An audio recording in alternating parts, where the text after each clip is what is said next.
Pushpesh sir जी के class में आपका स्वागत है। मैं अब कंकाल एवं मांसपेशियों का जो है ऑब्जेक्टिव बताने जा रहा हूँ।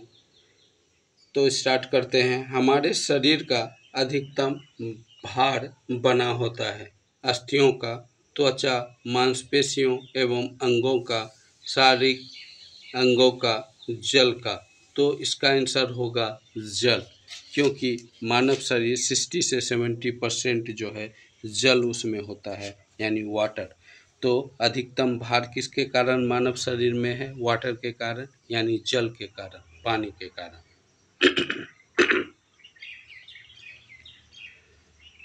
दूसरा है, ये वयस्क मानव शरीर में जल प्रतिशत होता है लगभग, मतलब कि एक व्यक्ति जो वयस्क है उसमें जल का प्रतिशत कितना होता है? इसमें है 10%, 30%, 65%, 75%। तो इसका होगा सी नंबर 65%। तीसरा है, मानव शरीर में सर्वाधिक प्रचुरता में पाए जाने वाला तत्व है। सबसे अधिक कौन सा तत्व पाया जाता है? लो, सोडियम, ऑक्सीजन, आयोडीन। तो शरीर में सबसे अधिक जो पाया जाता है वह है ऑक्सीजन। ऑक्सीजन की मात्रा सबसे अधिक पाई जाती है मानव शरीर में। मानव शरीर में अधिकतम मात्रा में पाए जाने वाला तत्व होता है लोहा, सोडियम, फास्फोरस, कैल्शियम। इसमें जो है सबसे अधिक मात्रा में जो है आपका जो है इन चारों ऑप्शन में जो है कैल्शियम होगा।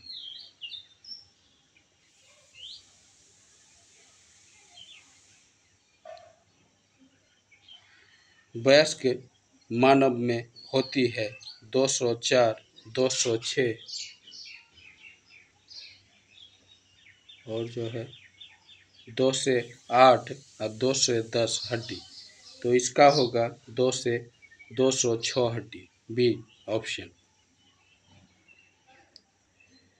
मानव कंकाल में अब तक ज्ञात हड्डियों की संख्या है, तो इसका हो जाएगा डी नंबर 206, 206।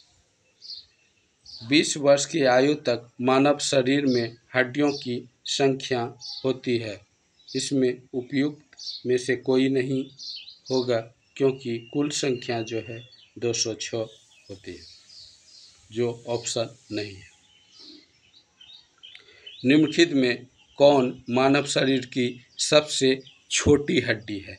सबसे छोटी हड्डी इसमें पहला ऑप्शन है बोमर, दूसरा है स्टेपीज, तीसरा है मेलियस, चौथा है इंडिकस। इसमें जो है सबसे छोटी हड्डी जो है बी होगा, स्टेपीज, जो कान में पाया जाता है। तो ऑप्शन बी होगा।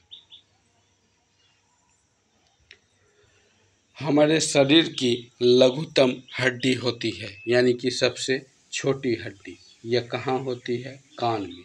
तो ए ऑप्शन होगा, कान में। मनुष्य की खोपड़ी में कुल कितनी अस्थियां होती है? तो इसका आंसर होगा 28, ए नंबर।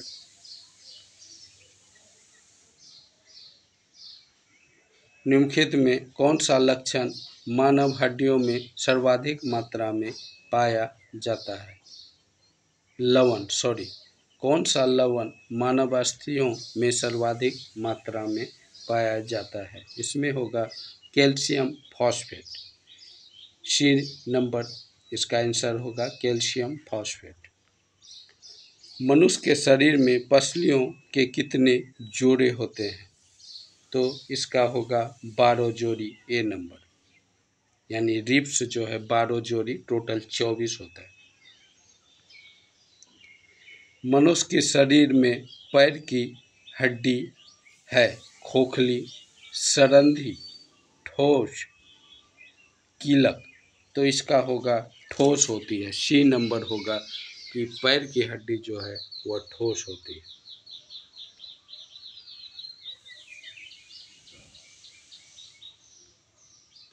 चौदह नंबर देखते हैं। शल्य क्रिया में ऑर्थोप्लास्टी क्या है? यह जो है कूल्हे के जोड़ का प्रतिस्थापन, हिप ज्वाइंट जो है रिप्लेसमेंट है, यानी सी होगा कूल्हे के जोड़ का प्रतिस्थापन। यह जो है ऑर्थोप्लास्टी कहलाता है। प्रत्यस्थ ऊतक जो हड्डी को एक साथ पकड़े रहता है उसे क्या कहते हैं? हड्डियों को एक साथ पकड़े रहते हैं, यानी कि हड्डियों से हड्डी का जो जोड़ होता है यह लिगामेंट होता है। इसका आंसर होगा ए।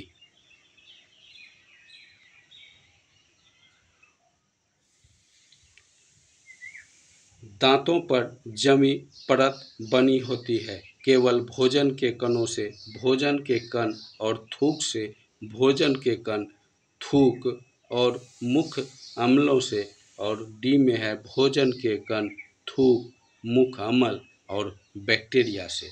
तो इसका डी ऑप्शन होगा, उसमें जो है भोजन का कण भी होता है, थूक भी होता है, अम्ल भी होता है और बैक्टीरिया भी होता है, यानी कि डी इसका ऑप्शन होगा सही। नाखून काटते समय दर्द नहीं होता है क्योंकि नाखून मृत कोशिका के द्रव से बने रहते हैं जिसमें रक्त संचरण नहीं होता है। यही आंसर होगा ए नंबर। अस्थि एवं दांत निर्माण हेतु निम्नलिखित में से किनकी आवश्यकता होती है? यानी कि अस्थि और दांत के निर्माण में किसकी ज़रूरत होती है? इसका होगा कैल्शियम और फास्फोरस, यानी कि डी इसका ऑप्शन होगा कैल्शियम और फास्फोरस। निम्नलिखित में कौन सा पौष्टिक तथा अस्थिल एवं दांतों के निर्माण एवं मजबूती के लिए आवश्यक नहीं है? कौन सा पौष्टिक तत्व जो है अस्थि और दांतों के निर्माण और मजबूती के लिए आवश्यक नहीं है?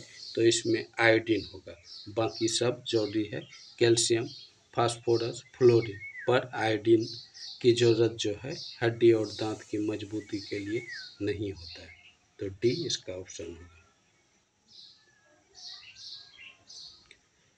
मनुष्य के जीवन काल में कितने दांत 2 बार विकसित होते हैं? तो इसमें होगा 20 दांत, क्योंकि मोलर जो है एक ही बार निकलता है।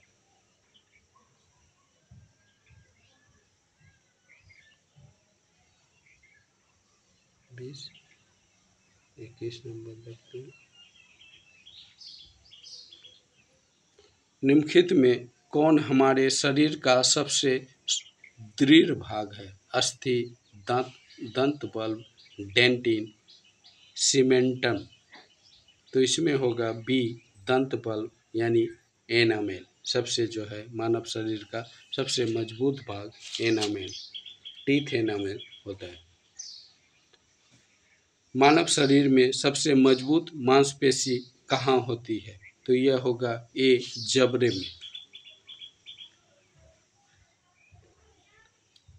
सूची 1 को सूची 2 से सुमेलित कीजिए और सूची के नीचे दिए कूटों का उपयोग कर सही उत्तर दीजिए। सूची ए, सूची 2, उरोस्ती, रज्जुक, जानु फलक, स्कंद फलक। सूची 2 में क्लेविकल, पेटेला, स्केपुला, स्टर्न। तो इसको जो है सुमेलित करना है, तो इसका डी सुमेलित होगा, यानी कि उरोस्ती, यह जो है इसका होगा स्टर्नम, जत्रुक इसका होगा आपका क्लेविकल, जानुफलक इसका होगा आपका जो है पेटेला, और स्कंद फलक इसका होगा आपका जो है स्केपुला। ये मैच है, यानी कि इसका डी नंबर मैच है। 23, यानी कि उरोस्ती, स्टर्नम, जत्रुक यानी ब्रेस्ट बोन यह है स्टर्नम। कॉलर बोन यह है क्लेविकल, और जो है नी कैप यह है पेटेला, और शोल्डर ब्लेड ये स्केपुला होगा। सूची 1 को सूची 2 से सुमेलित करें। इसमें जो है ब्रेस्ट बोन है, कलर बोन है, नी कैप है, shoulder blade, clavicle, patella, scapula, sternum. इसको सुमेलित इस तरह से है। इसका सी होगा, यानी कि ब्रेस्ट बोन जो होगा यह स्टर्नम, और जो है आपका जो है कलर बोन यह होगा आपका जो है क्लेविकल। नी कैप जो है इसका 2 होगा पेटेला, और जो है शोल्डर ब्लेड इसका होगा आपका जो है स्केपुला, यानी कि इसका सी होगा। ओके गाइज, इस चैप्टर में इतना ही है। ओके, वीडियो अच्छा लगा हो तो इनको लाइक करें और चैनल को सब्सक्राइब करें, ताकि आपके लिए मोर वीडियो मैं अपलोड करता रहूं। Okay, bye. नेक्स्ट चैप्टर में पाचन तंत्र के बारे में बताऊंगा। पहले उसका नोट्स बताऊंगा, फिर उससे संबंधित ऑब्जेक्टिव। ओके, धन्यवाद।